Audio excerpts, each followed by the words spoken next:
Welcome to the Dire Wolf Show, where we believe that America is exceptional and that our constitutional rights should never be infringed. I am Dire Wolf. On our show, we bring you the truth and debunk fake news. If you love laughing at the insanity of the regressive left, sit back and relax. Boy, do I have a show for you.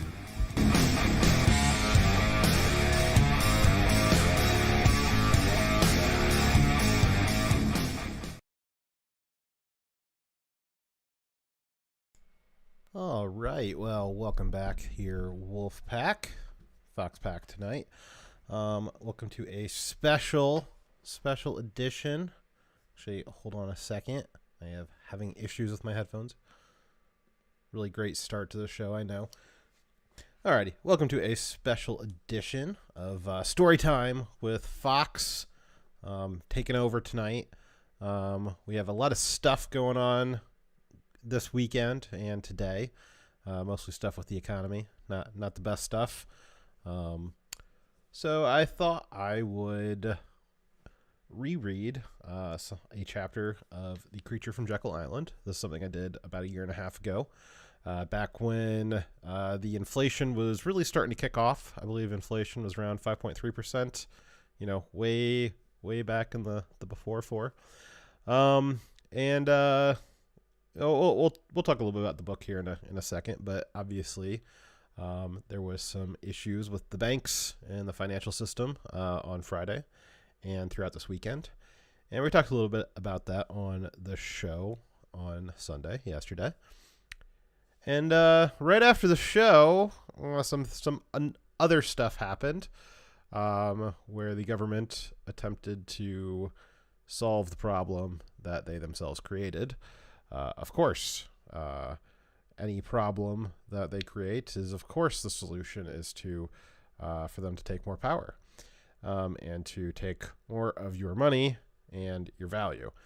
We'll talk a little bit about what happened after the show last night and how if you kind of went unplugged after you watched our show on yesterday, and you went to sleep last night and you woke up this morning, you're in a little bit of a different world.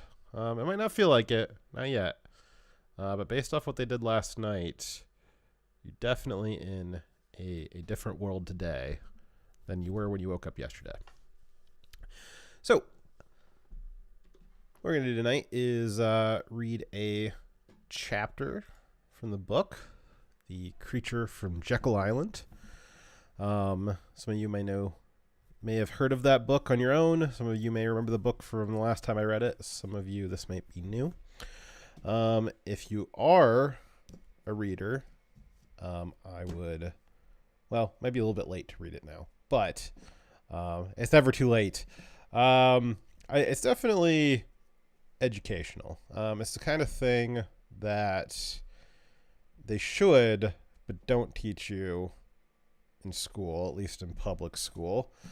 I think that you could probably, just with this one book, probably get a whole semester, maybe a whole year of education about history, the history of money, the history of your country, and the history of how the government has evolved since the founding of the country.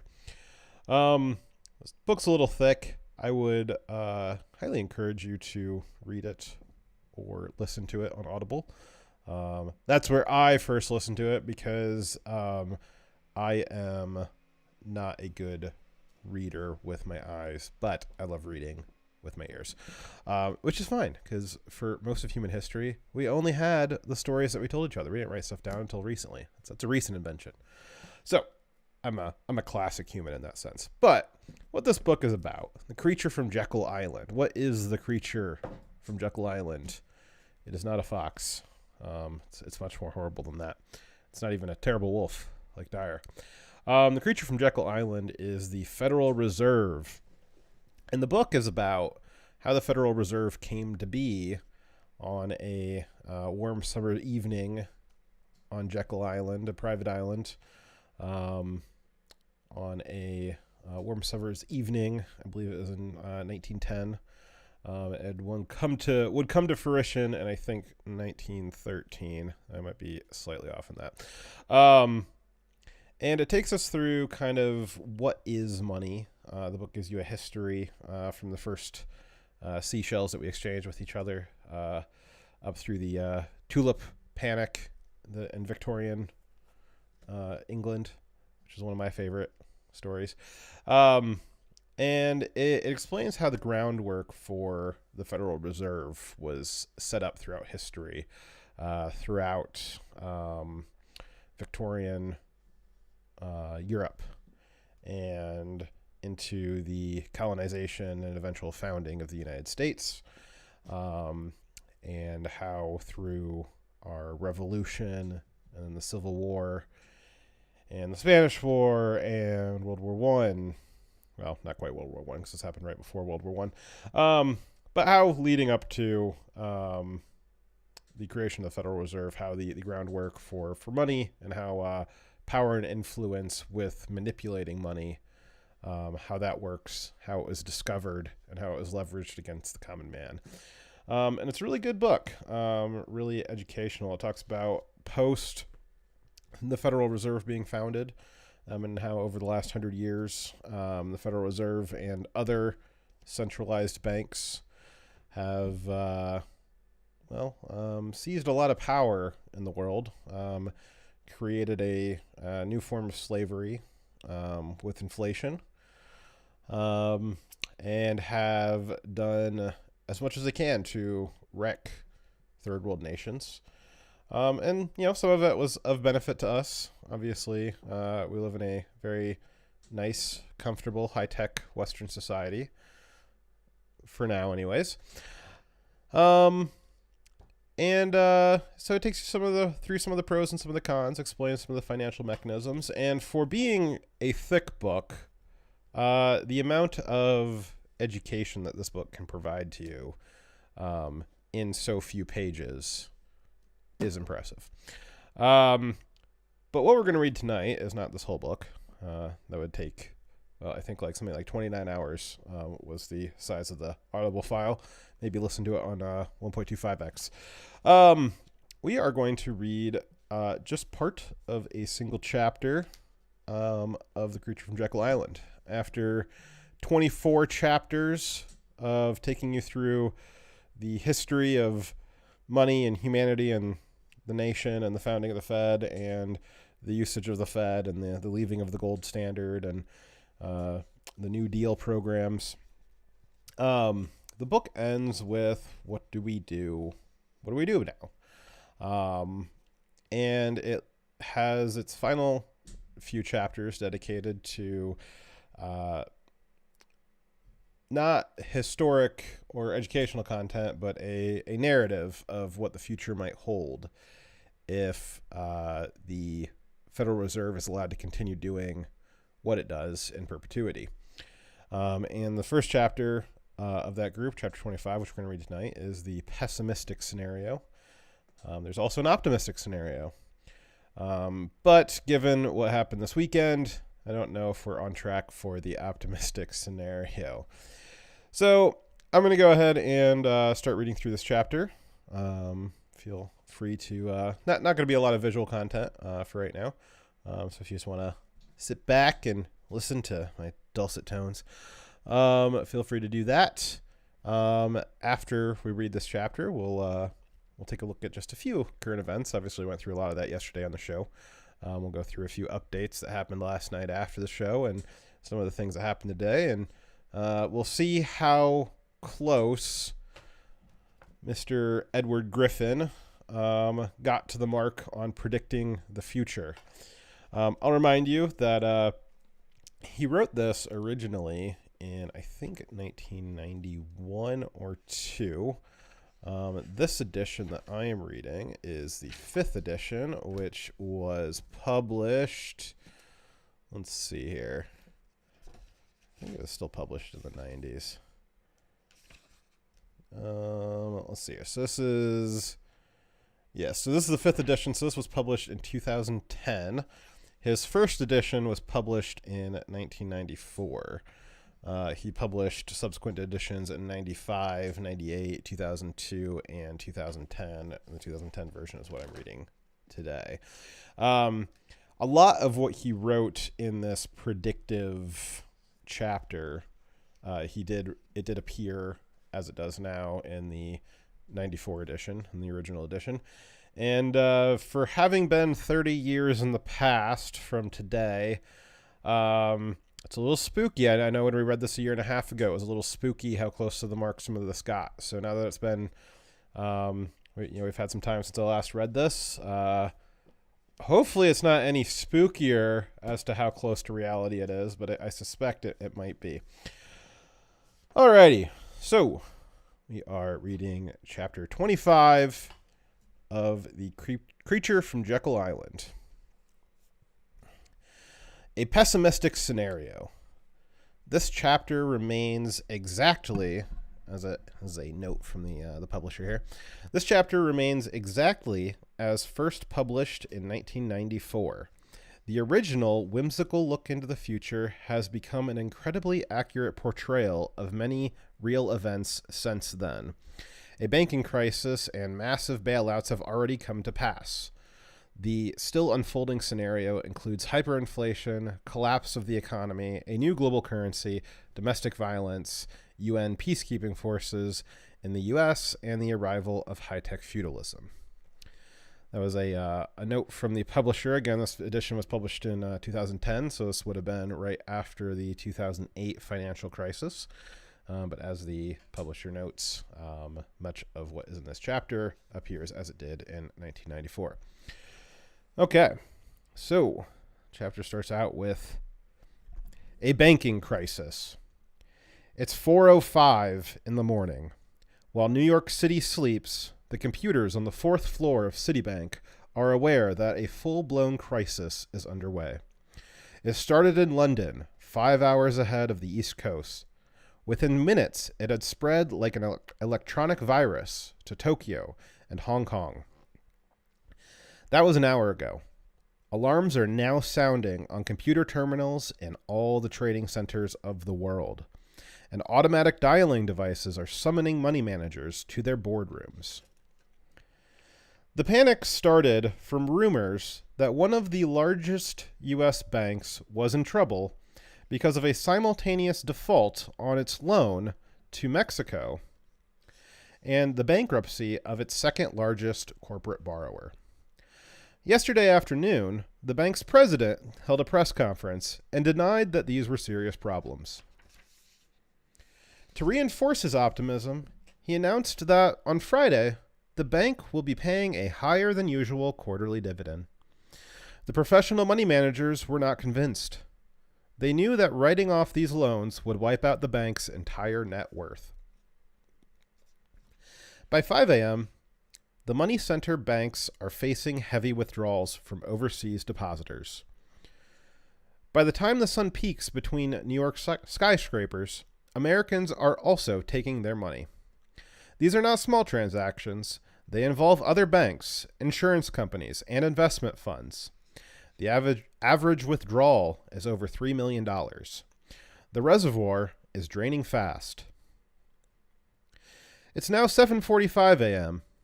The banks will soon open their doors, and already newspaper reporters and TV crews are arriving outside. A plan of unified action must be made quickly. The chairman of the Federal Reserve has arranged an emergency conference call with all the CEOs of all the major banks, including one CEO that was located at great effort at his fishing lodge in northern Canada. The president is also tied into the telephone network, but on a silent monitor basis. Other than the chairman, no one else knows that the president is listening. To save the banks is to save the world. The CEO at Citibank quickly surmises the problem. None of the banks will be able to sustain withdrawals of this magnitude for more than about 48 hours, perhaps even less. The money is not in their vaults. It has been put into interest-bearing loans. Even if the loans were performing, they would not have the money. Now that some of the larger loans are in default, the problem is even worse. If the Fed doesn't provide the money, the banks will have no choice but to close their doors and go out of business.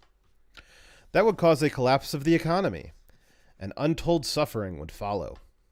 Americans would be thrown out of work, families would go hungry, national security would be weakened.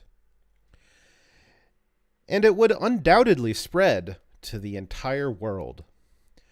Who knows what dire consequences could follow?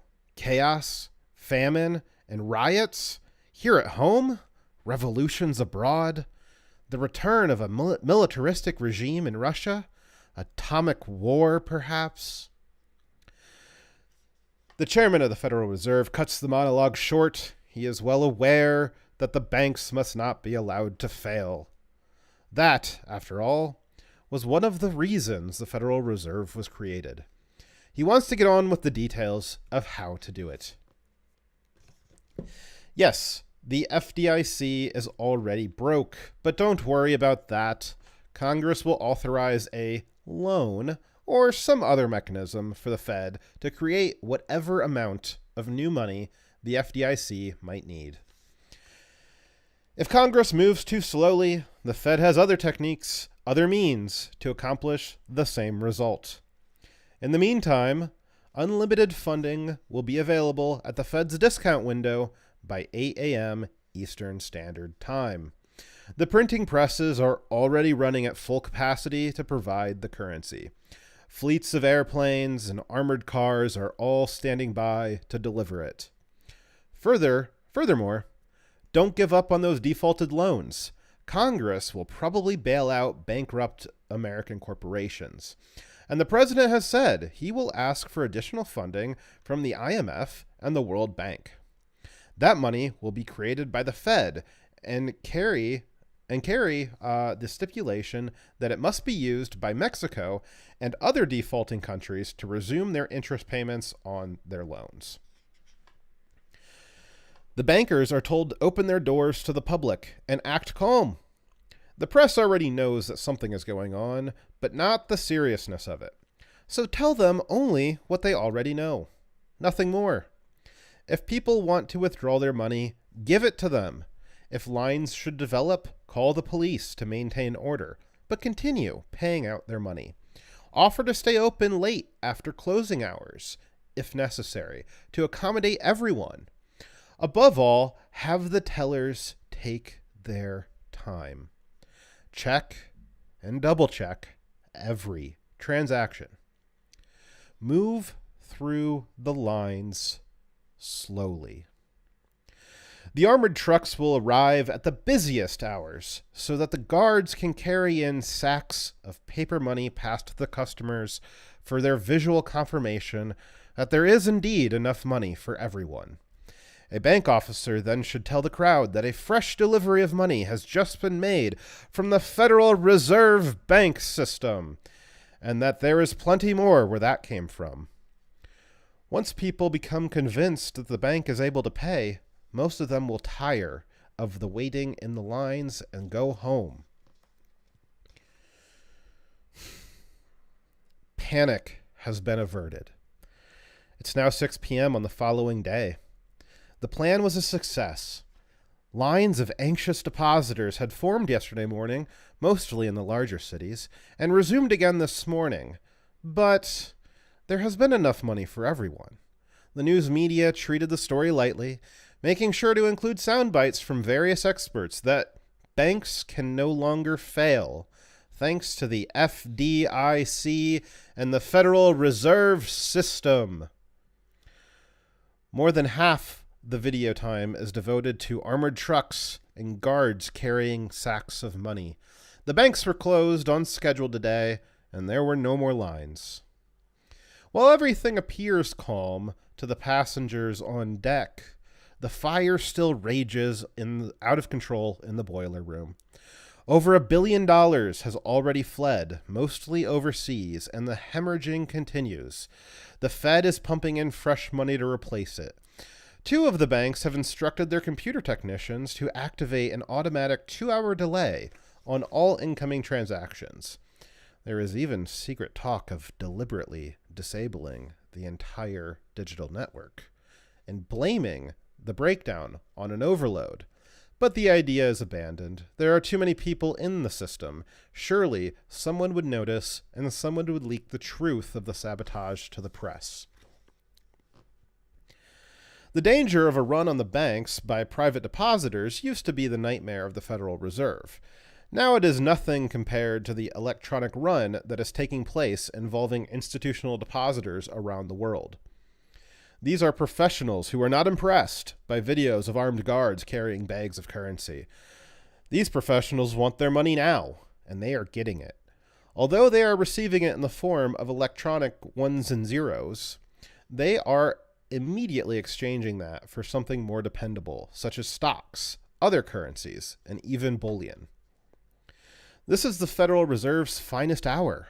It is exercising its many, many powers, carefully accumulated over the years, to create money out of whatever is at hand, out of U.S. Treasury bonds, out of bonds from other governments, out of corporate debt obligations, even out of direct loans to individuals and partnerships. Billions and billions of new dollars are springing into existence. They are spreading around the globe to fulfill the bank's obligations to give the people back their money. A real run on the banks. It's now 7 weeks later. Something happened, but no one knows what.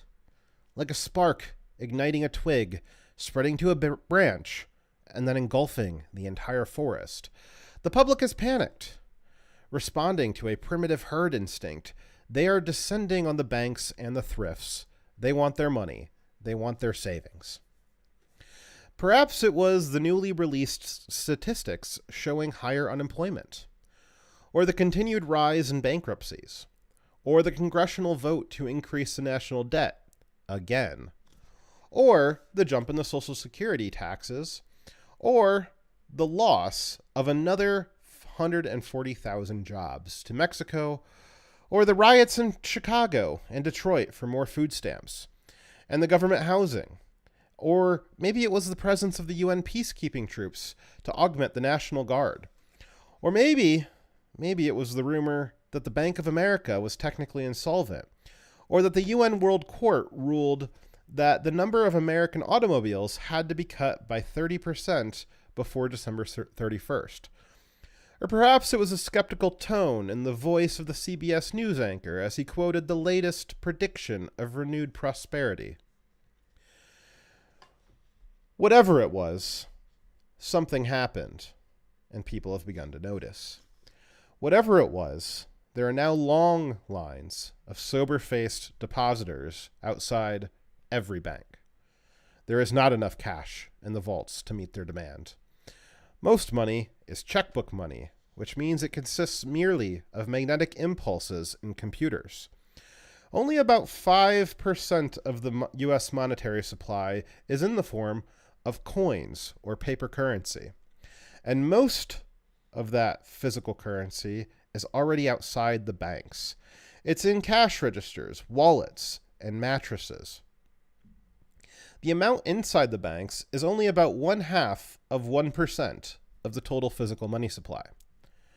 The Fed's emergency supply of physical currency, a large quantity warehoused exactly for this kind of crisis, is inadequate. This time, the printing presses cannot keep up. Spokesmen from the Treasury and from the Federal Reserve appear on TV together, and they assure the nation that there is no need to panic. Everything is under control. The only problem is your irrational behavior. It's the irrational behavior of alarmists who have no faith in their country, no patriotism to speak of. No one believes these spokesmen. The lines at the banks grow longer, and the people become angrier. Bank employees are jeered at on their way to work.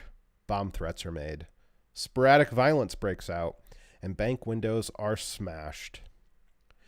The International Guard, newly created, is called up. The president declares a banking holiday. Since people cannot close out their bank accounts by withdrawing currency, They rush to the stores on checkbook spending sprees. If they cannot get their money back, at least they can buy things with it. Garages and basements are filling up with canned goods, shoes, liquor, tires, ammunition. Goods are becoming scarce, pushing prices ever upwards. The Dow Jones is going through the roof as investors empty their checking accounts to buy anything, everything that is for sale. The Security and Exchange Commission finally suspends trading. It's been 9 months now since that first morning at Citibank. 9 months have now passed. The crisis has been a blessing for the politicians. They have thrived upon it. They have grown in their stature because of it. It has given them an excuse to swarm through the country on fact-finding trips, to appear in shirt sleeves at town hall meetings, to give speeches, and to be seen on television, all the time expressing grave concern and appearing that they are the ones taking charge. It has legitimized their role and somehow made them seem more necessary than ever before. They have been contrived in the public eye from oafs. They have been converted in the public eye from oafs and bumpkins to serious-minded statesmen. The party in power said it inherited the mess. The previous party blamed the current one for dropping the ball. Both parties, however, agreed on the solution. More of exactly the same kind of policies that created the crisis. Expanding the power of the Federal Reserve, more government control over the economy, more subsidies and more benefits, and more international commitments. These were called emergency reforms. And then they became law. The same men who created the problem prescribed the solution. The public was grateful to have leaders of such vision and wisdom. Bank bailouts and more inflation. The most important of these new emergency reforms was to bail out the banks with taxpayer dollars. Defaulted foreign loans were taken over by the IMF and the World Bank, and the failing corporate borrowers, which were given government grants disguised as loans everyone knew they would never pay back. Next, the banks were nationalized, at least in part. In return for the bailout money, these banks gave large blocks of preferred stock to the government, which now operates as an official business partner. This was not a drastic change, however. The banks were already heavily regulated by the government, even to the point of determining their profits, dividends, and executive salaries. That is the way the cartel wanted it. It was the means by which competition was avoided and profits assured. Monetary scientists and political scientists have always worked a hidden partnership. This merely made their relationship more visible. Technically, no bank was ever allowed to fail. The Federal Reserve kept its promise on that. When the troubled banks were taken over, all of their depositors with $100,000 or less were fully protected. If they wanted their money and the bank did not have it, the Fed simply manufactured it. No one was worried about the value of these dollars. They were just happy to have them. 10 more months have passed. Those new dollars are flooding throughout the system. The money supply has increased by the amount of the bailouts, plus the amount of new spending for welfare, healthcare, interest on the national debt, and foreign aid, all of which are in a vertical climb. Inflation has become institutionalized. The dollar has been dethroned as the world's de facto currency. Foreign investors and central banks no longer have any use for dollars. They have sent them all back to the United States from whence they came. Trillions of these US dollars have returned to our shores. like a flock of homing pigeons that fill the skies from horizon to horizon. They are buying our refrigerators, our automobiles, our computers, our planes, our cargo ships, our armored tanks, our office buildings, our factories, our real estate, pushing every price to levels that would have seemed impossible a year ago. A single postage stamp now costs as many dollars as what would have once purchased a new TV set. Most stores in the U.S. have stopped accepting checks and credit card purchases. Workers are paid daily with bundles of paper money. People rush to the stores to purchase groceries before prices rise even further later that evening. Commerce is paralyzed. Bank loans and mortgages are unobtainable. Savings accounts have been destroyed, including the cash values of insurance policies. Factories are shutting down. Businesses are closing their doors. Barter is now commonplace. Old silver coins come out of private hoards, and a $100 bill is exchanged for a single silver dime.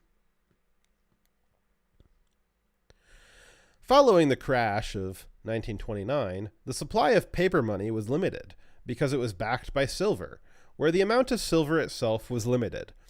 Those who had money were able to buy up the assets of those who did not. Since prices were falling, the longer they held on to their dollars, the more they could buy. Now things are in the exact opposite situation. There is nothing to back the money supply except politics. There is no limit to the amount of currency that can be created. It is just a question of printing and delivering it. Money is abundant, and prices are rising. Those who have money are spending it as soon as possible to prevent further loss of purchasing power. In the 1930s, everyone wanted dollars. Now, everyone wants to get rid of them.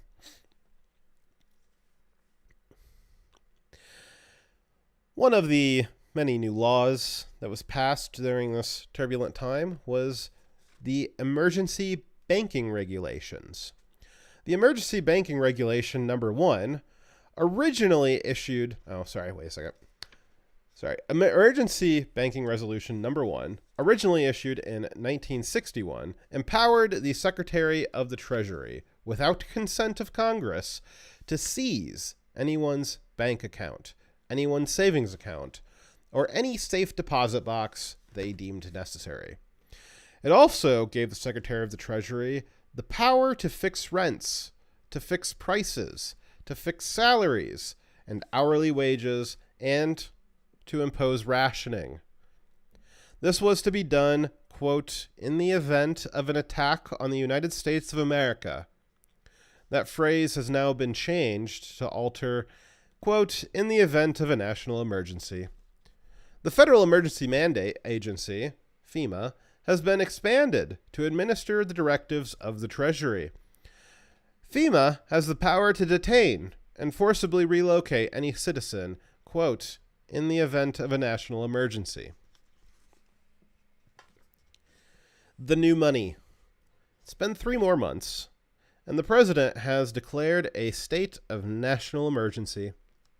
Today, the Secretary of the Treasury announced that the nations of the world had ratified a multilateral treaty that would solve the inflationary problems of the United States. This would be accomplished through the issuance of a new worldwide monetary unit called the Bancor, or the Bancor. The name was proposed by John Maynard Keynes of the Bretton Woods Conference in 1944. The new money, the one world government currency, will restore our commerce and put a stop to the inflation of the U.S. dollar. At last, said the Treasury Secretary, man will have total control over his economic destiny.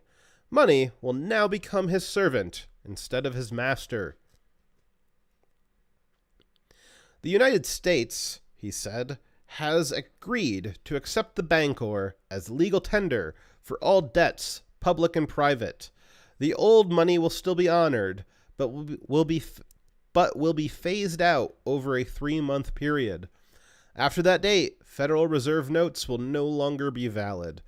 During the transition period, the old money may be exchanged at any bank at the ratio of 1 Bancor for $500.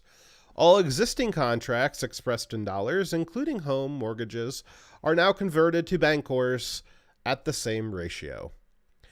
In the same announcement, the Secretary of the Treasury advised that the IMF and World Bank was backing its new money with something far more precious than gold or silver or oil. Instead, this new money will be backed by the assets of the world. These include bonds from participating governments, plus millions of acres of wilderness land that have been deposited into the UN Environmental Bank. The U.S. national parks and forests have been added to those reserves, and they will now be under the direct supervision of the UN Wilderness Asset Preservation and Enhancement Agency, WEPIA. From this date forward, the Federal Reserve System will now operate as a subsidiary division of the IMF, which is now the central bank for the entire world. Although the Secretary of the Treasury did not mention it in his public appearance, the UN treaty has also obligated the government to put restrictions on the use of this new cash. Every citizen is to be issued an international ID card. The primary purpose of these machine-readable cards is to provide positive identification for all citizens at transport depots and military checkpoints. These electronically readable cards can also be used at banks and stores for accessing the checking accounts, which are now called debit accounts. Every citizen is being issued an account in a bank near his place of residence. All payments by his employer or government agencies will be made in an electronic transfer. Cash transactions larger than 5 Bancors will be illegal within the next 3 months. Most expenditures will be paid by debit card. That is the only way in which the UN Monetary Transaction Tracking Agency can combat counterfeiting and prevent money laundering by organized crime. That excuse is, of course, camouflage. The government complex issuing the new money is, of course, the greatest perpetrator of counterfeiting and organized crime that the world has ever seen. The real targets of this control system are the political dissidents and those escaping taxes in the underground economy. No one will be allowed to earn or to buy or to sell without his ID card, nor will they be allowed to leave the country or even to migrate to another city. If any government agency has reason to red flag an individual, his ID card will not clear, and he will be blocked from virtually all economic transactions and geographic movements. The control is ultimate. The new money offers the banking cabal yet one more benefit. There can never be a run on the banks, never again, because it is now illegal to demand currency in its paper form. Take a drink here.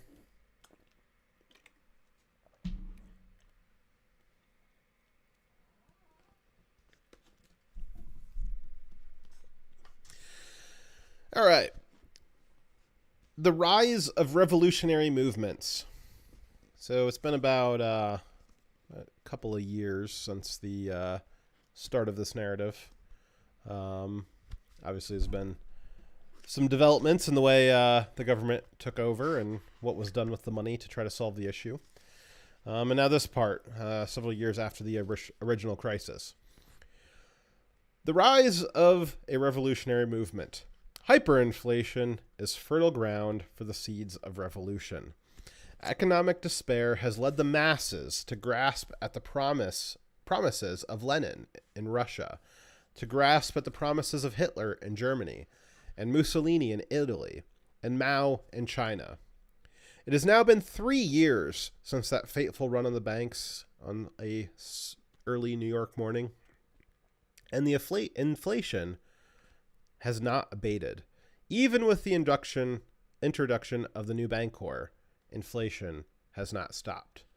We are now witnessing massive public demonstrations in every major city for higher wages, for more jobs, for more government benefits, and for more stringent price controls. Since there are practically no goods in the store at any price, the demonstrators are also calling for higher output from government factories. The demonstrations have been organized by radical organizations advocating the overthrow of the decadent capitalist system and the enthronement of socialism in its place. The participants in the streets do not understand the words they chant. They are unaware that the capitalism they speak out against has been dead in America for many years, and that it is the socialism they are demanding that they already have. Nevertheless, there are tens of thousands of desperate people who are attracted to the rhetoric of revolution. Terrorism and revolutionary insurgency have become common occurrences in major urban areas. The ranks of the revolutionaries are swelled by those who came solely for the looting that always follows. People are frightened by these violent events, and they demand the restoration of law and order. They are relieved when martial law is declared. They are happy to see the International Guard patrolling their neighborhoods. They are not resentful of being confined in their homes or arbitrarily detained by soldiers. They are actually grateful for the omnipresence of the police state. It is curious that the revolutionary groups behind this violence have not been inhibited by the government. To the contrary, they have been given grants from the CRF organizations, and their leaders have been treated courteously by the CRF, which is the Council on Foreign Relations politicians. Council on Foreign Relations media has given them extended coverage in the news and has presented their cause with sympathy. A few dissidents have begun to wonder if these revolutionaries are but unknowing pawns, or perhaps knowing pawns, of those in power, and that their primary function is not to fight the system, but rather to frighten the population into accepting the constraints of a new police state. Wonder, we had some revelations about January 6th a few weeks, in the last week. It's interesting. It's been, I think it's rather obvious with the BLM protest, but I think I went over that last time. But yeah, it would seem that, civil unrest is usually to the benefit rather than the detriment of those in power, and it allows them to seize more power. All right, we continue. Such voices, so a few dissidents have begun to wonder if the revolutionaries are but unknowing pawns of those in power, and if their primary function is to frighten the population into accepting the constraints of the police state. Such voices, such conspiracy theorists, are quickly silenced. Those who question the government or the media are branded as extremists. At worst, at the lunatic fringe. They are extremists at the lunatic fringe. Authorities say that they are the cause of our present woes. They are the remnants of the old system based on profit-seeking and race-hating. They are guilty of politically incorrect attitudes and hate crimes.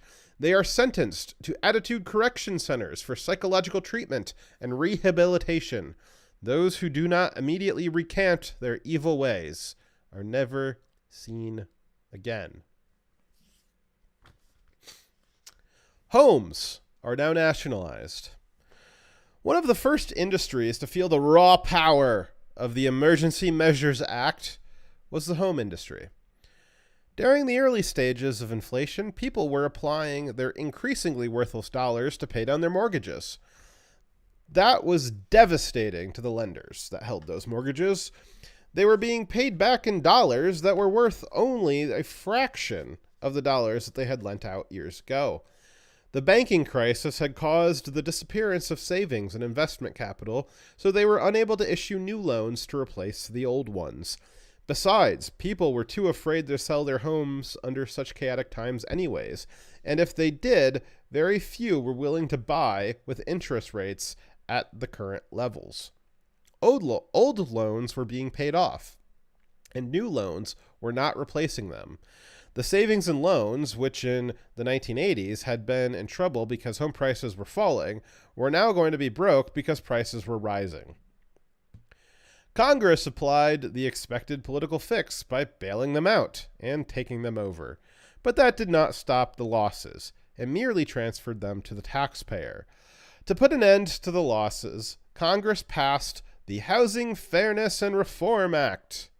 It converted all Bancor-denominated contracts into a new unit of value called the fairness value, which is determined by the National Average Price Index every Friday of the preceding week. This has nothing to do with interest rates. It relates to Bancor values. For the purposes of illustration only, let us convert Bancors back to dollars. For instance, a $50,000 loan on Friday became a $920,000 loan on Monday. Few people could afford the payments. Thousands of angry voters stormed the Capitol buildings in protest. Thousands of angry voters stormed the Capitol building in protest. Well, that's a hell of a prediction from 1994. While the mob shouted obscenities at Congress hastily voted to decree a moratorium on all mortgage payments. It's also a good prediction. By the end of the day, no one had to pay anything. Didn't matter what your mortgage was or what the fair value of it was. The people returned to their homes with satisfaction and gratitude for their wise and generous leaders. That was only an emergency measure, though, to be handled on a more sound basis later. Many months have passed, and Congress has not dared to tamper with this emergency measure. The voters would throw them out of office if they tried. Millions of people have been living in their homes at no cost, except for county taxes, which were also beyond the ability for anyone to pay. Following the lead of Congress, counties also declared a moratorium on their taxes, but not until the federal government agreed to make up their losses under the terms of the newly passed Aid to Local Governments Act. Renters are now in the same position, because virtually all rental property has been nationalized, even that which had been totally paid for by their owners. Under the Housing Fairness Reform Act, it is not fair for those who are buying their homes to have an advantage over those who are renting. Rent control made it impossible for apartment owners to keep pace with rising costs of maintenance, and especially the rising costs of their taxes.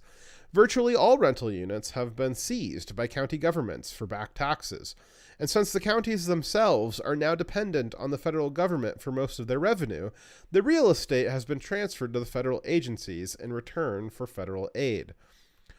All of this was pleasing to the voters, who were gratified that their leaders were doing something to solve the problem. It gradually became clear, however, that the federal government was now the owner of all of the homes and all of the apartments. The reality is that people are living in them only at the pleasure of the government that gave it to them. They can be relocated to other quarters if that is what the government wants. Wage price controls and work armies. Meanwhile, the UN Wage and Price Stabilization Agency has instituted wage and price controls to combat inflation. What few businesses were able to survive the ravages of inflation are knocked out by these measures. Vital industries have been seized by the Wage Price Stabilization Agency and prevented from closing. When employees refuse to work for low, fixed wages or to take jobs assigned to them, they are placed under arrest and convicted of anti-democratic activity. Given the choice between prison or volunteering for the UN Full Employment and Environmental Restoration Army, most choose the Army. They are now doing the work prescribed for them in return for food and shelter. Many have been reassigned to new jobs in new cities, even in new countries, depending on the employment quotas established by the UN International Human Resource Allocation Agency. Their families have been given quarters, which are appropriate to their work status and their willingness to cooperate.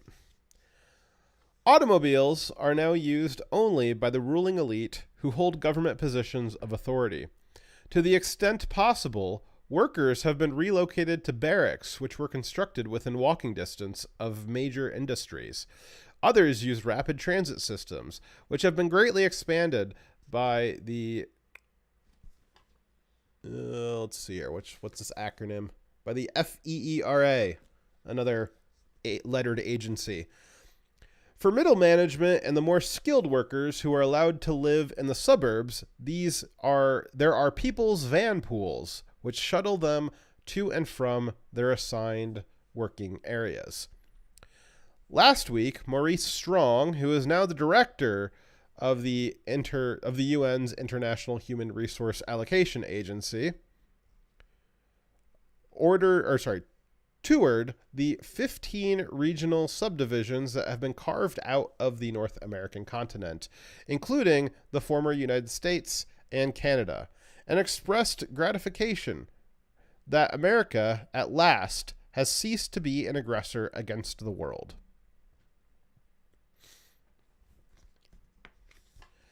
Another 20 years have slipped by, and we now find ourselves in the New World Order, or the Liberal World Order, as some people call it. In this future, no one around us is sure where exactly it began. In fact, there was no official starting date, no announcement in the media, no ceremony with the blaring of trumpets and parades. Sometime during the past 10 or maybe 15 years, it became obvious that it just was, and everyone had to accept it as the natural evolution of political trends and, of course, necessity. Now, a whole generation is in place that has no memory of any other way of life. Many of the older folks have all but forgotten the details of their previous existence, and, of course, many of them have been eliminated. Schools and textbooks speak of the bygone era as one of unbridled competition, of selfishness and injustice. Previously, commonplace possessions such as automobiles and private homes and 3 pairs of shoes, those are hardly mentioned anymore. And when they are derided as wasteful artifacts of a decadent society that has fortunately ceased to exist.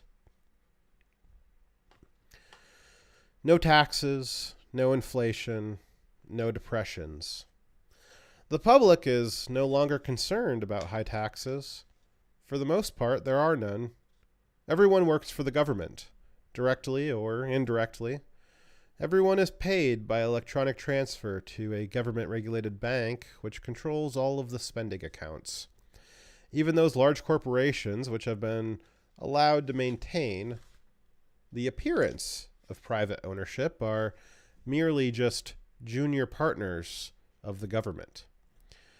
They are totally regulated and, at the same time, totally protected from failure.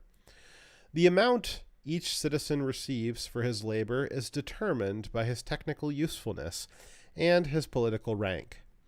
His taxes are pleasantly low or non-existent. The cost of government is now derived almost entirely from expansion of the money supply and from the economic value of the work battalions. Each regional government of the world determines its spending needs and offers to sell bonds in the open market to raise the money.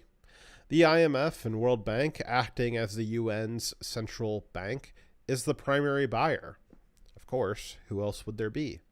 The bank, there is but one now, determines how much money to allow each regional government and then purchases that amount of bonds.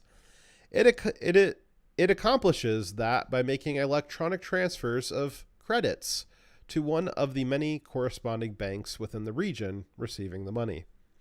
Once that has happened, the local government can draw upon these credits to pay its bills. Not a single tax dollar is needed for any of that. The IMF and World Bank simply creates the money and the regional government spends it. In days gone by, this increase in the money supply would have caused prices and wages to go up almost immediately.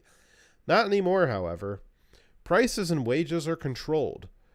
What does happen, however, is that the government is caught up in its own trap. It needs to keep the workers happy by giving them wage increases, but it also needs to keep its factories functioning by allowing price increases as well. The wage price spiral, therefore, is not eliminated. It is merely delayed by several months. And instead of happening in response to the interplay of supply and demand in a free market, it is now directed by a bureaucratic formula. The end result is the same either way. The people of the world are still paying the cost of their international and local governments through a hidden taxation called inflation. In the chaotic past, the industrialized nations of the world went through phases of disruptive inflation, often exceeding 1,000% per year. That served a purpose in helping to destroy public faith in their existing national governments. It softened them up and made them more willing to accept drastic changes in their lifestyles and their political institutions. It paved the way for the New World Order. It paved the way for the liberal world order. But now we have arrived, and extreme inflation rates, at least in the absence of war, would cause public dissatisfaction and be counterproductive. Inflation, therefore, has been institutionalized at 5% per year. That has been determined to be the optimal level for generating the most revenue without causing public alarm. 5%, everyone agrees, is moderate. We can live with that, but we tend to forget that 5% is 5% per year forever. A 5% devaluation applies not only to the money earned in this year, but also to all that was left over from the previous year. At the end of the first year, the original dollar is worth only 95 cents. At the end of the second year, it is reduced again by 5%, leaving it worth only 90 cents, and so on and so forth. After 20 years, the government will have confiscated 64% of every dollar we saved at the beginning of the 20 years. After working for 45 years, the hidden tax on those first-year dollars will be 90%. A dollar saved at the beginning of your 45-year career will be worth only 10 cents. The government will take virtually all of them over our lifetime. Current income and earned interest will partially offset this effect, but it will not alter the underlying reality of government confiscation. Mind you, our current inflation rate is at 6.4%. I believe there'll be a new number for that coming out, I think tomorrow or maybe Thursday.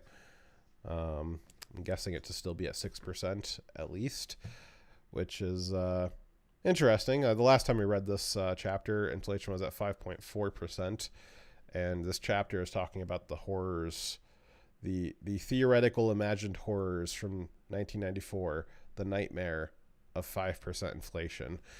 And we've gone through a year and a half of way over 5% inflation, starting at 5%, going up to 9.1, and, well, I guess thankfully we're back down to 6.4.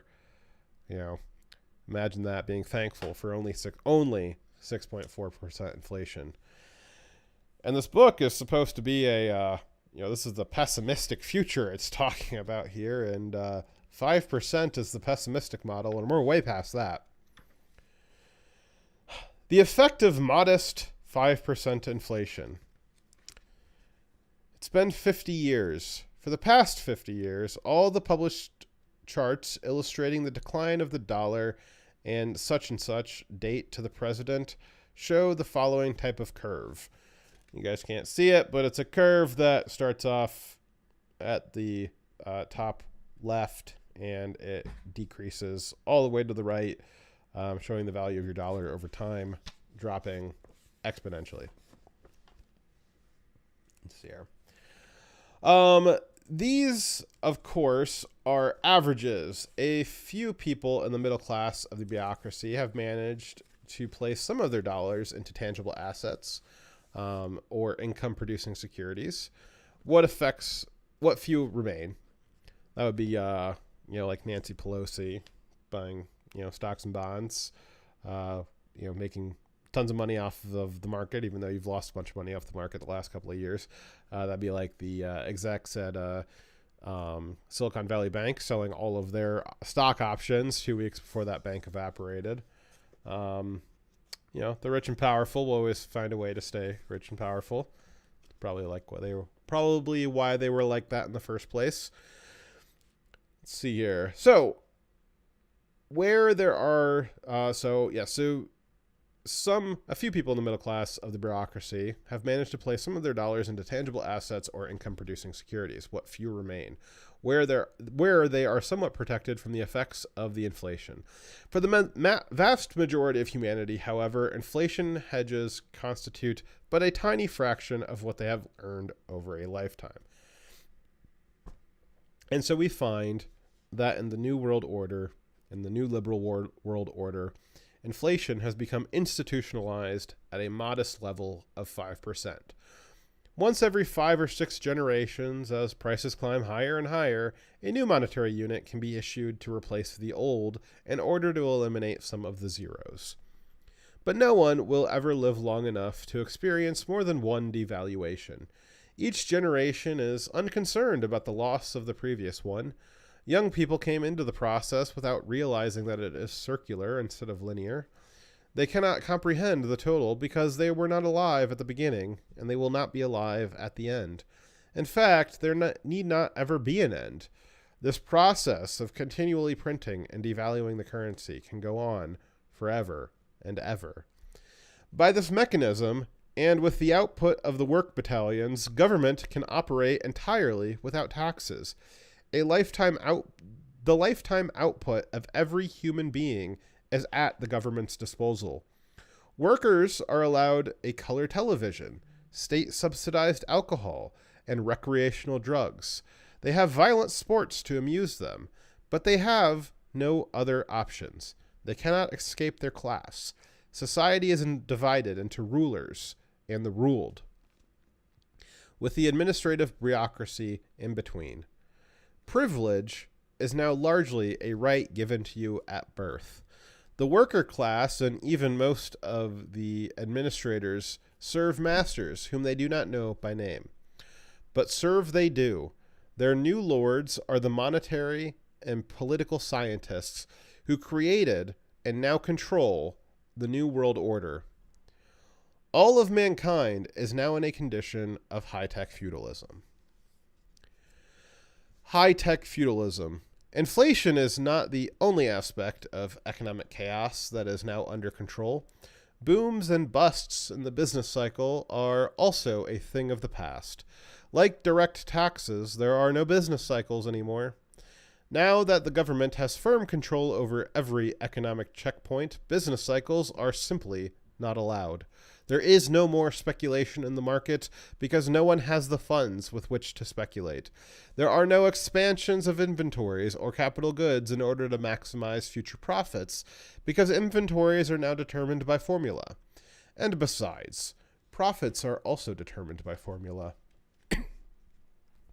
And although they are just large enough to keep pace with inflation, the profits, are now guaranteed. Chaos in the economy is now impossible because it is not tolerated. Neither is a depression. Yes, there are hundreds of millions of human beings living under conditions of extreme hardship and poverty. Thousands die every day of starvation. But depressions and recessions are outlawed. No politician, no author, and no one in the media would ever dare suggest that the system was a failure. Each month, the government releases new statistics showing in some obscure way or another that the economy is steadily improving. Although people are starving everywhere, hunger does not exist anymore.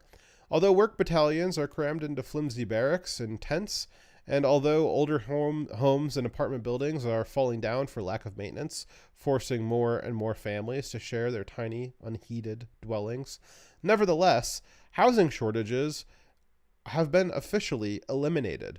There are no more problems in the economy because problems in the economy are now illegal.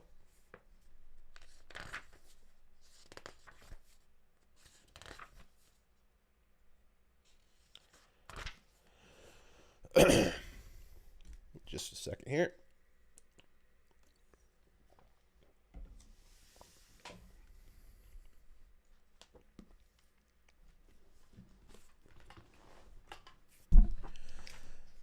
All right. So, how fixed is this pessimistic scenario of the future?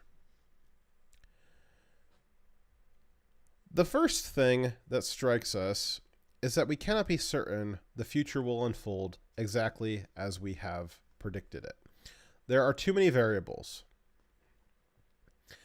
When we originally assumed that there would be a banking crisis that started this whole thing off, it could easily have been something else. If there was no banking crisis, of course, our journey to the future would have been different. We would not have seen the long lines of depositors or the panic buying at the stores or the closing of the stock market. But we would still have witnessed the same scenes of despair in the more distant future. We merely would have traveled a different path to get there. The forces driving our society into global totalitarianism would not have changed one iota. We still would have the doomsday mechanisms at work. We would still have the Council on Foreign Relations in control of the power centers of government and of the media. And we would have an electorate which is unaware of what is being done to them and therefore unable to resist it. Through environmental and economic treaties, and through military disarmaments to the UN, we would still witness the same emergence of a world central bank, a world government, and a world army to enforce its dictates. Inflation and wage price controls would have progressed more or less along the same lines, driving consumer goods out of existence and men into bondage. Instead of moving toward the New World Order in a series of economic spasms, we merely would have traveled a less violent path, yet we would have arrived at exactly the same destination. There is little doubt that the master planners would prefer to follow a more tranquil route. Patient gradualism is, of course, less risky to them, but not everything is within their control. Events can sometimes get out of hand, and powerful economic forces can become suddenly unleashed. Banking crises can occur even without being deliberately caused. On the other hand, the banking cabal also knows that crises are useful. They are useful in driving the masses into the corral faster than they would have otherwise entered them on their own. Therefore, the application of some kind of scientifically engineered crisis cannot be ruled out. It could take many forms. It could be ethnic violence. It could be terrorism, a plague, or even war itself.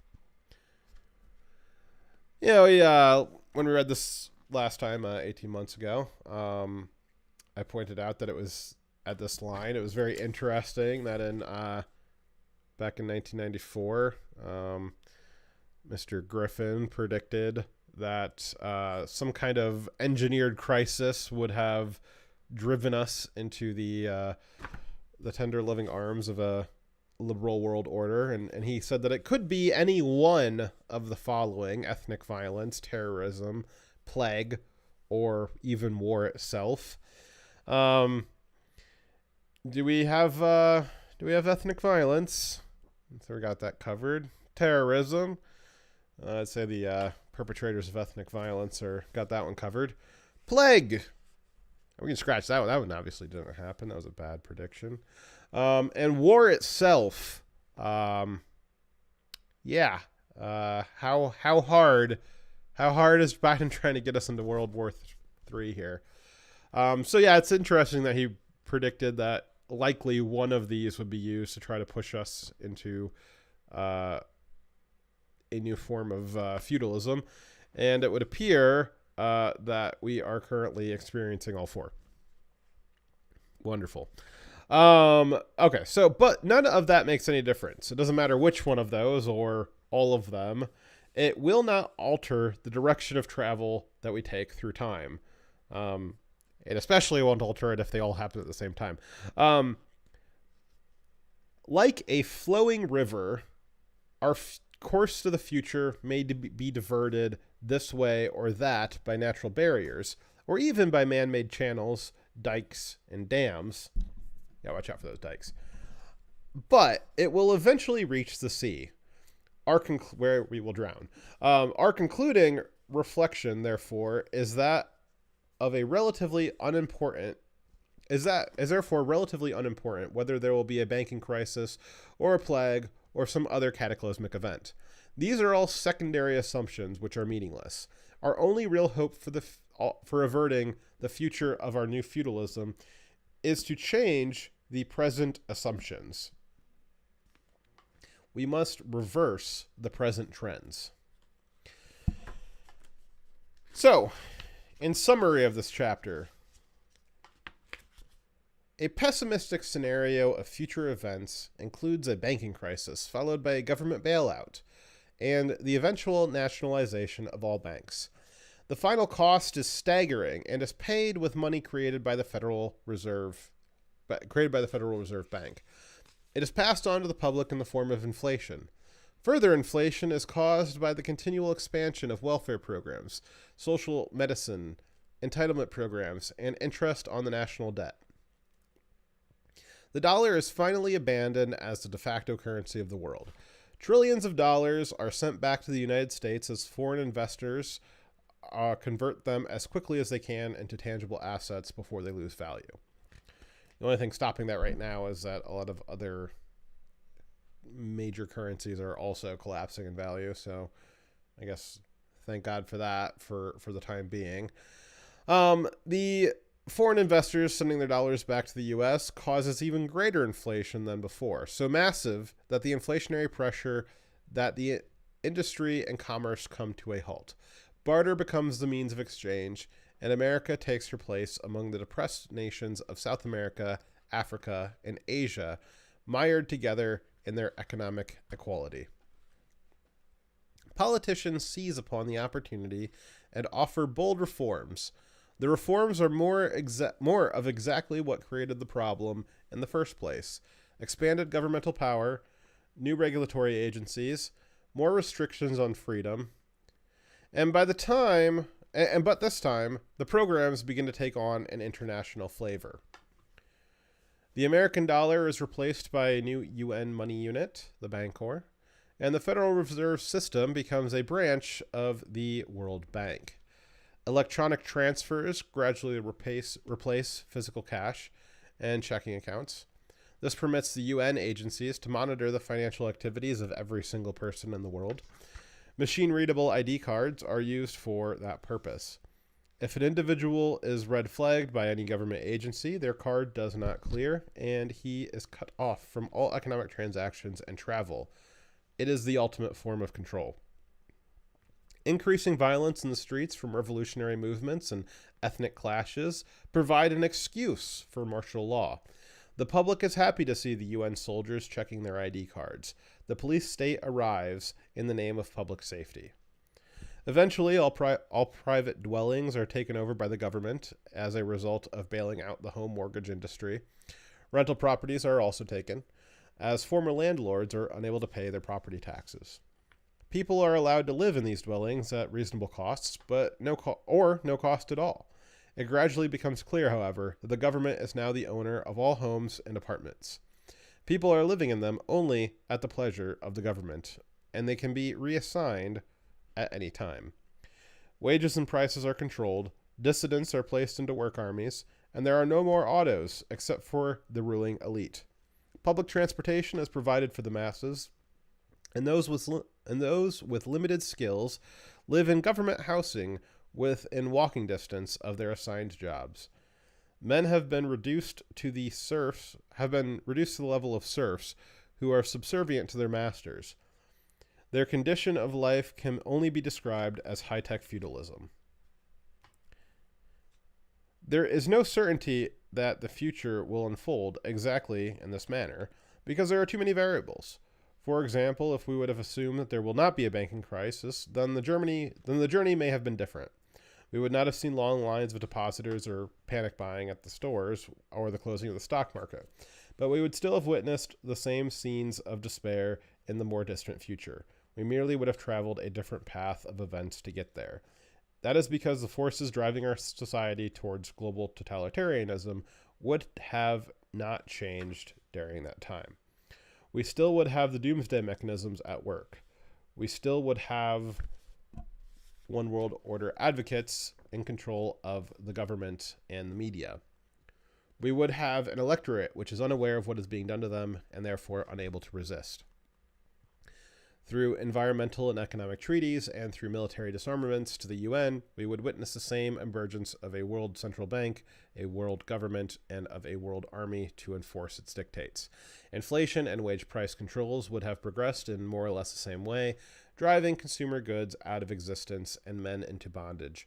Instead of moving towards the New World Order in a series of economic spasms, we merely would have traveled a less violent path and arrived at exactly the same destination. Alrighty. Well, that concludes chapter 25. Thank you guys for listening. Appreciate. We'll take a quick look. I think it's rather obvious how some of these predictions align with things that are going on for real in the world right now. So I thought we'd take a look at a few of the things that have happened over the weekend. Obviously, that story starts off with a bank almost collapsing. We had something like that happen recently, didn't we? Friday we had Silicon Valley Bank failed, though not really. At the time of the show on Sunday, it looked like it was going to fail. It looked like the FDIC was going to pop in there and do the regular FDIC insurance up to $250,000. But what we saw on Sunday night, very late on Sunday night, is a new form of insurance. I don't have a lot prepared for this, and it's a little more complicated than I can probably just do off the top of my head. But basically what happened is the Treasury, which is led by Janet Yellen, who used to be head of the Federal Reserve, the Treasury aligned itself with the Federal Reserve, and they created essentially a new FDIC. And they said that they were going to insure all deposits, no matter what the value was. It doesn't matter if it's $250,000 or if it's $250 million or $250 billion. The FDIC is now going to, or sorry, not the FDIC, the new FDIC. They just created last night. I mean, this is pretty wild, guys. In the last 24 hours, you had the birth of a brand new government agency that is as big as the FDIC apparently. And I guess just overnight, the FDIC has lost its purpose for existence. I guess it's still a piggy bank that can be raided by this new FDIC. And they also decided that they were going to bail out these banks. And then we had another bank last night collapse as well. That would have been Signature Bank. So you had two bank collapses since Friday. And we had the creation of a new government agency to solve the problem, and the Federal Reserve has turned on the printing presses, in theory, to make sure the taxpayer doesn't have to take that burden. However, that's not exactly accurate. Let's see here. So Thomas Massey, Representative Thomas Massey, he's had some pretty good tweet threads throughout this.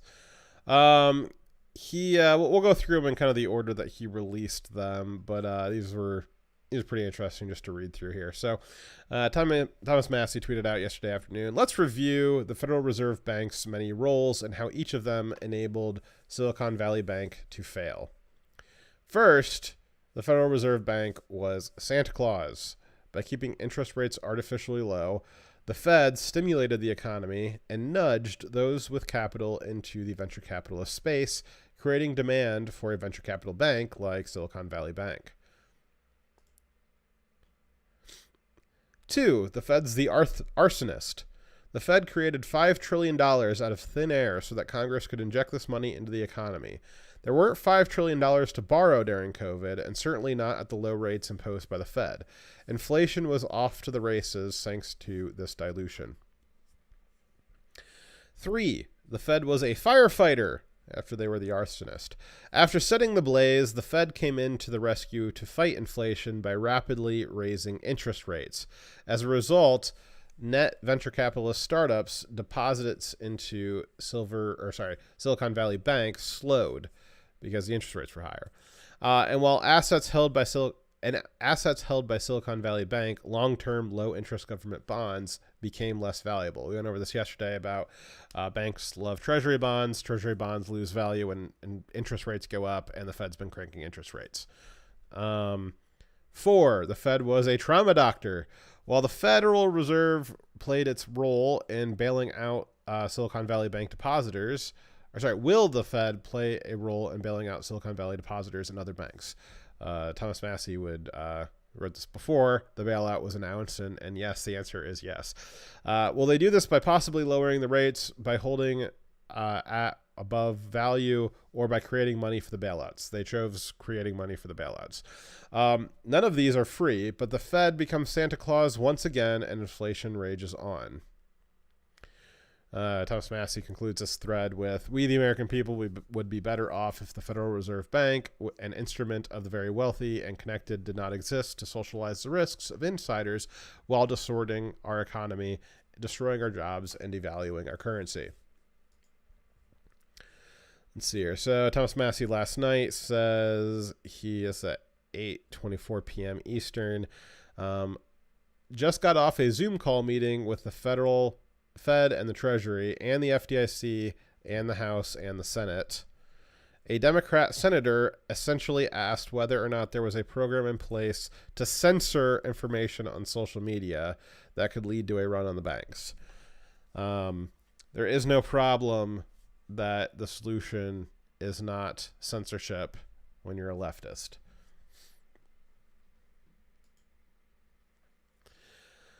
Okay, so this is earlier this afternoon. Thomas Massey starts explaining in a very succinct way what actually happened late last night, what the decision to do a pseudo bailout was. He says, to understand what is happening at the Fed, if a bank bought a $1 low interest rate bond from the Treasury, that's now only worth 80 cents because of the higher Fed interest rates. Again, Treasury bonds lose value when the Fed raises the interest rate.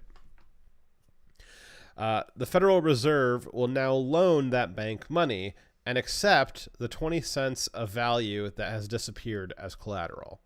So you have the banks essentially have a piece of paper that says it's a $1 Treasury bond. Even though it says $1 on the piece of paper, it's only actually worth 80 cents.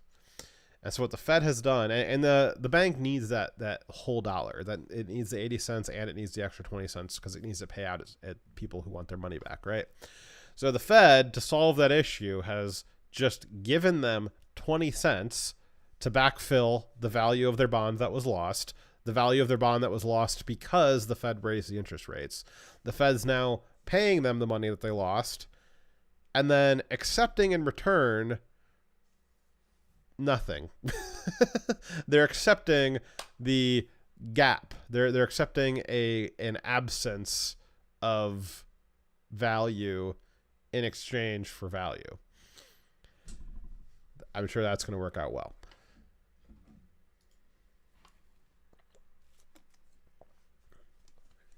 Thomas Massey says, so that was what was happening at the Fed. This is what's happening at the FDIC. So, what they're talking about is they are talking about the insurance premiums that were paid to protect depositors under $250,000, the little guys, and using it to cover the deposits of the very rich. They argue it benefits everyone to go all in on the first few banks. And this is what I was just talking about. You had the Janet Yellen at the Treasury and Jerome Powell at the Fed have teamed up to create a new FDIC. And basically what happens with the FDIC is it's a federal insurance program. It technically is an actual insurance program. You have banks pay money into it. In theory, some of the interest that's generated from you having money there, that goes to pay the FDIC. And if all these banks pay into the FDIC, there's a big pool of money there. And if any of those banks ever collapse, well, all of the regular people like you and me who have savings and checking accounts there, we will be covered by that insurance as long as our account was under $250,000. And that's by account, that's per account per person. So if you're lucky, if you got a $500,000 or maybe $1 million, oh, well, man, you only get a little bit of that insured. Nope. If you just break it up into different accounts, you can just have 4 accounts with $250,000 each in it, and your entire $1 million is then protected by the FDIC insurance. And so the money that was paid into that was for us. It was for you. It was for your grandparents, your parents, your kids, your friend, your coworkers. It's for you guys. It's for us, regular people. It's not really meant to protect the checking and savings accounts of businesses. It'd be nice if there was something like that, but we don't have that. We know it was never voted on. It was never funded, much less voted on. And so this insurance isn't for big companies, and it's not for very wealthy people who have so much money that they couldn't possibly break their money up into enough accounts to get it all covered. It's not for them. It's for the regular middle class person. Well, what they've done is that money that we've all paid into to protect our stuff, they've now raided that entire piggy bank and now said, well, it's going to cover big businesses with, $10 million bank accounts. It's going to cover rich people with $5 million bank accounts. And we're going to, that's fair. We're going to have everybody's going to be protected now. Isn't that great? Well, no, because now all the money is gone. The FDIC is, that was interesting too, because that was in the chapter we just read, was a prediction that the FDIC would go broke and the Fed would have to backstop it. And so now if this banking collapse contagion spreads, I'm not saying it will, but it might, and it hits your bank, well, I don't know, I guess you're under FDIC insurance, but the FDIC, it doesn't have enough money to pay out you and all the big guys. And all the big guys just got their payout. And the big guys are going to continue to get their payouts. By the time your bank collapses, there's not going to be anything left in the FDIC. And so they've done this thing where they've stolen even more money from you. And they've not explained it to you properly. The other mechanism that the Treasury and the Fed have come up with is they are using so the Federal Reserve and the Treasury released a letter yesterday saying that they were going to be bailing out about $25 billion for Silicon Valley Bank and possibly another unknown amount for Signature Bank. And they said very, very explicit that the taxpayers are not going to pay for this. The taxpayers will not pay for this. It's going to be paid for by the Federal Reserve. And then the Federal Reserve pays for it with money that it prints. So you, the taxpayer, don't have to pay for it. Except for you do. So you, the taxpayer, don't have to pay for this directly, but you will pay for it through the back door. The mechanism the Fed and the Treasury are using is a previously used mechanism during the 2008 financial crisis when we had the collapse of mortgage-backed securities. What this did is it created a clearinghouse where this clearinghouse entity between the Fed and the Treasury could purchase from banks their bad mortgage-backed securities. So if they had a mortgage-backed security that had a face value of $100 but was really only worth $50, the Federal Reserve would print $100, put it into this transfer entity. The transfer entity would then purchase the $100 purchase for $100 this mortgage-backed security from a failing bank that was really only worth $50. And so this failing bank then had $100 real dollars that they could use, and they no longer had to worry about this failing mortgage-backed security. Well, this entity that had this pass-through entity would then mark down the mortgage-backed security back to its proper value of $50. And then the Treasury would compensate the Federal Reserve for the difference of $50. And the Federal Reserve would take back in $50 from the Treasury and $50 of the mortgage-backed security. And they said at the time that was not the taxpayer paying for it, because the taxpayer was not bailing out the banks.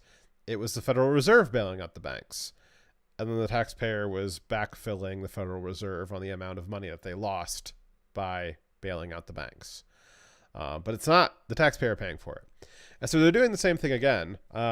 That's the plan right now, is the bad bonds. And actually there is a bunch of mortgage-backed securities, those things again. So you've got Treasury bonds and mortgage-backed securities in the vaults of Silicon Valley Bank and Signature Bank and a lot of other banks. And with this, they're going to use this exact same pass-through entity. And again, they keep saying taxpayers are not going to pay for these bailouts. Taxpayer is not responsible for the bailout. What's going to happen is the Federal Reserve is going to print out $25 billion. They're going to purchase $25 billion worth of assets from Silicon Valley Bank and Signature Bank, and they're going to pay $25 billion for them, but they're really only worth like $10 billion. And then the taxpayer is going to backfill the $15 billion that the Federal Reserve lost on those assets. And then they're going to keep telling you that the taxpayer is not going to foot the bill for that. And you're actually, not only are they lying to you, they're double lying to you, because you will foot the bill for it directly the first time when you have to backfill what the Federal Reserve lost, but you're going to pay for it the second time when that $25 billion new dollars causes inflation and drives up the price of your eggs again. And that inflation will then cause the Fed to have to raise interest rates again to fight inflation, which will then cause the value of Treasury bonds to dip more, which will then cause more banks to fail, which will then cause, well, I don't know. We just read that chapter, didn't we? It's not a great place we're in right now. Let's see here. So let's skip over that for right now. If you are in crypto, a lot of people were naysaying on crypto because it dipped when these banks dipped, but it did not dip today. It's actually like it peaked up around, I think, it bounced over. Some exchanges had it bouncing over $25,000, which was that's a pretty high level for it recently. It's recovered and then some from where it dipped on Friday. So yeah, a lot of people naysaying about crypto, but I don't know. It doesn't seem to be doing too bad today. Let's see here. So the NASDAQ, it was a rough day on Wall Street today. The NASDAQ has something like, let's see if this works. Saw somebody else on YouTube do this. See if I can get it to work. If we do a Control F for today's date, we get 495 results. It looks like the date appears in both columns. So if we divide the number of search results by 2, we get about 230, 240 halts today. So a halt occurs on the NASDAQ when the price of an asset goes up too high or drops too fast, or there's some kind of bad news, or something happens, and they'll pause trading for maybe 15 minutes, maybe an hour, maybe they'll just suspend it all day. And you can see that there was over 200 halts today of various stocks on the market today. You can see some common names in here. We've got Western Alliance Bank Corporation. I wonder what they do. You got First Republic Bank common stock.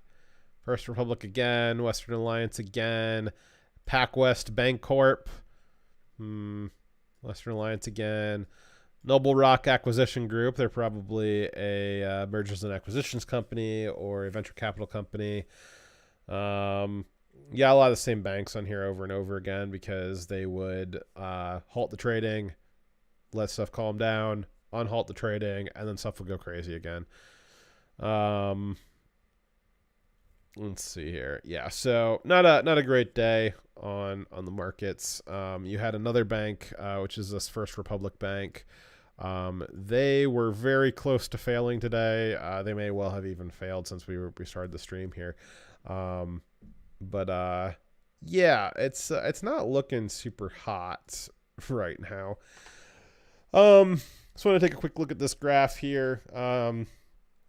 Graphs inflation, the inflation rate for the CPI over the last 10 years. And you can see that something anomalous happens to the inflation rate in recent history towards the right-hand side of this graph.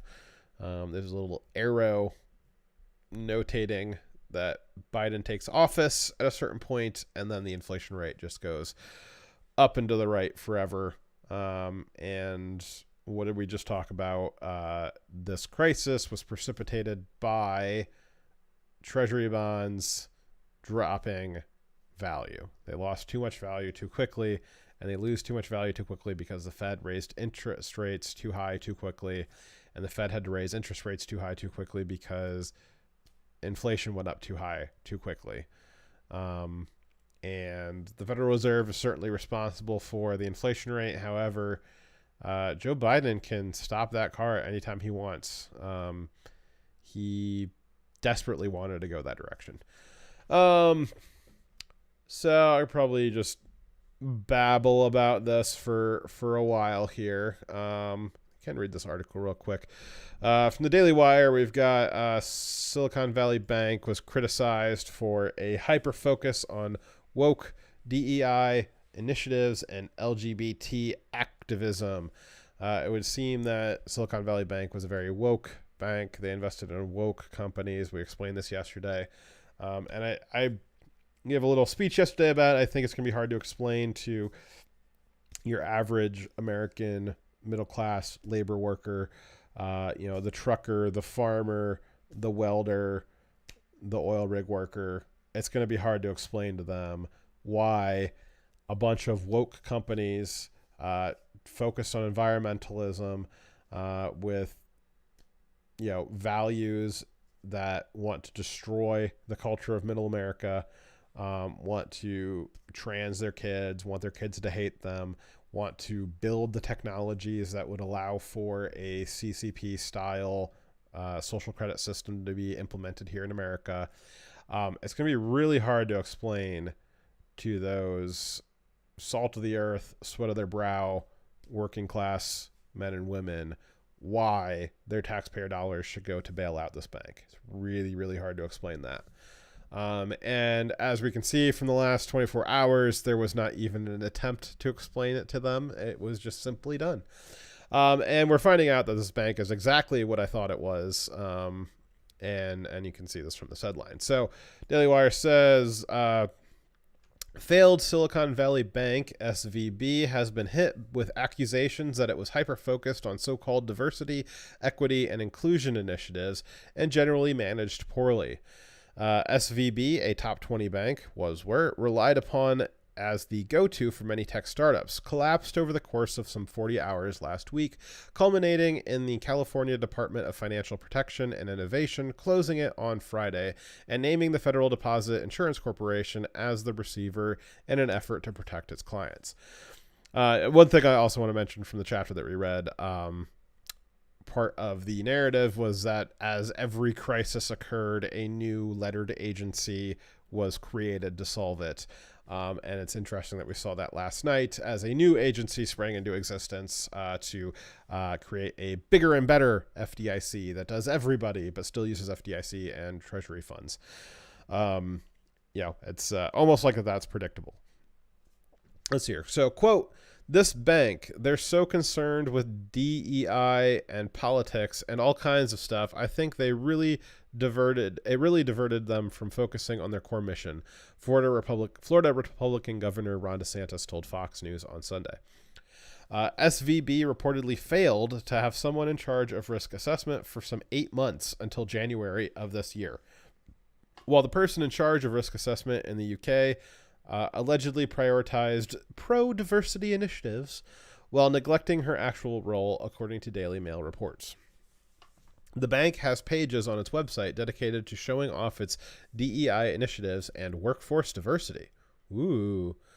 Quote, "An inclusive workplace expands opportunities for everyone," the site reads, captioned in the charts below. "SVB benefits from a diverse workforce, and we aim to continue to increase diverse representation at all levels of the company." You can see here they got their global breakdown. They got 54% men and 46% women, which is not really good. I mean, there's slightly more women than men. So, I mean, that's not really like a good ratio. They need to get that down. Well, they did get it down because nobody works for Silicon Valley Bank anymore. Both those numbers now read 0. That is equity. There's both equally 0. And their senior leadership, well, we can see who's actually, pulling the strings here. We got men at 62%. I noticed that they don't have any trans men or trans women or non-binaries, or maybe that's part of the problem is that, they just had no, it's just binary. These are very binary pie charts, or donut graphs, rather. Their board was 58% men, 42% women. So 58% board men listening to women yabber. By race and ethnicity, you can see this very colorful donut chart here. A lot of white people, probably their fault. Let's see here. Their board was like all white and then a little bit black. All right.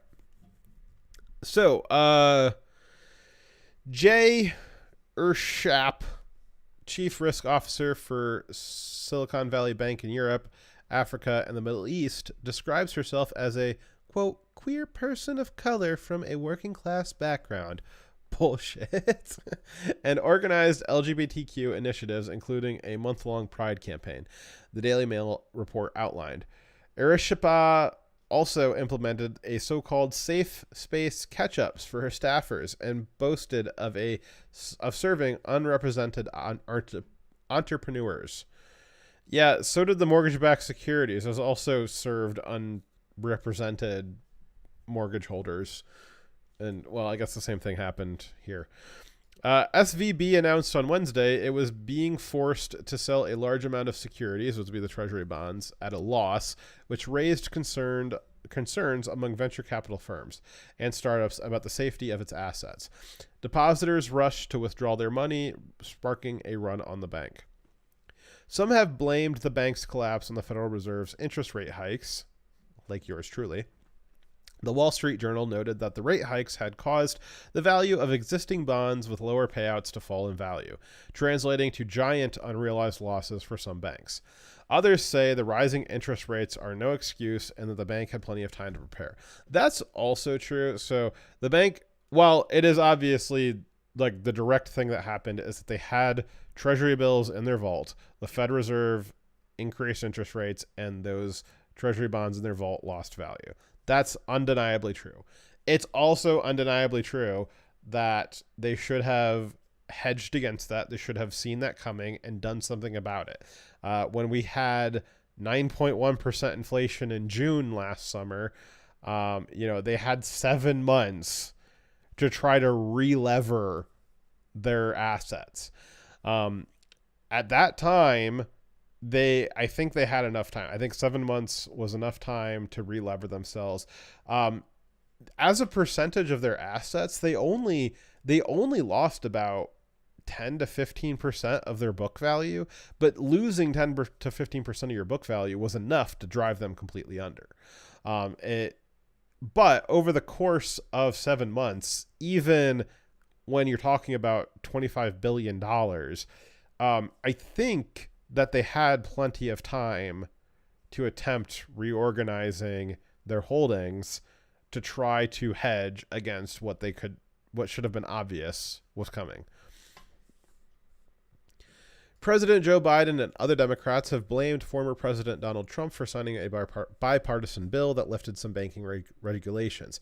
Yeah, so that bipartisan bill was like half and half, Republicans and Democrats, and it was begged for on their knees, begging and pleading by the banks, in particular Silicon Valley Bank CEO, who also, until Friday, was also on the board of the Federal Reserve in San Francisco that would have overseen his own bank. They were begging for those regulations to be cut. So, no, you don't get to pin this on Trump. This wasn't Trump going in and making a unilateral decision that did not have any backing from the parties, that didn't have any backing from the industries. And just because you're getting deregulated that doesn't mean that you can just not do any risk management. Of course, now apparently you can. Now apparently risk management is a dead profession, because who cares about risk when the FDIC is going to insure 100% of infinity for all times and all places? The Federal Reserve will print up to infinity for all times and all places. Who cares about risk anymore? It's all being backstopped by the Federal Reserve and the FDIC bank. Thank God. So your Treasury Secretary Janet Yellen on Sunday issued a joint statement with the Federal Reserve and the FDIC announcing a resolution that, quote, fully protects all depositors, offering SVB clients access to all of their money starting Monday at no taxpayer expense. It really sounds very similar to some of the narrative in the chapter that we read, where you've got the politicians making proclamations on TV about, don't worry, you'll have access to your money. There's enough money for everybody. The statement noted that shareholders and certain unsecured debt holders will not be protected, and that senior management has been, quote, removed. Well, I guess that's the least they could do. So if you held any Silicon Valley Bank stock, you're SOL. However, if you were on the executive board of Silicon Valley Bank, well, you weren't holding any stock anyways, because you sold it all 2 weeks ago. I wonder what they knew and when they knew it. All right, guys. Well, that is all we got for tonight. Thank you for joining me. I hope you enjoyed this reading of The Creature from Jekyll Island, Chapter 25, and a quick look-see at how it kind of aligns with what's currently going on. I think the important thing to remember is that in the story, there was a crisis that was over the course of a weekend. It came and it went over the course of a weekend. And it was several weeks later that everyone realized something happened, but they weren't quite sure what. And then everything started coming back down. Some people are saying that we're going to start seeing immediate turbulence.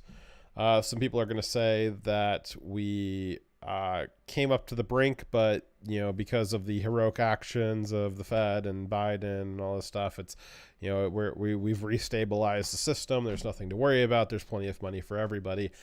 And I think it's probably going to be somewhere in the middle. I think that this book probably is a little bit more prophetic than fiction.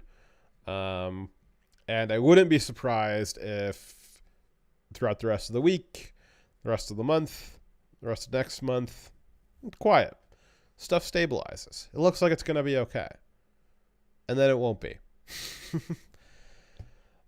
So good luck out there. No financial advice here other than it's always prudent to have enough cash on hand, paper cash, to buy a couple of weeks worth of groceries for you and your household. So good luck out there, everybody. It's been Fox Trevis on this lovely Monday night. It's snowing here, and I hate that. Also, the time change got me real tired. I don't even know what time it is anymore. We'll see you guys hopefully on Sunday for another show and a weekly news recap. And I will see you then. Fox Trevis.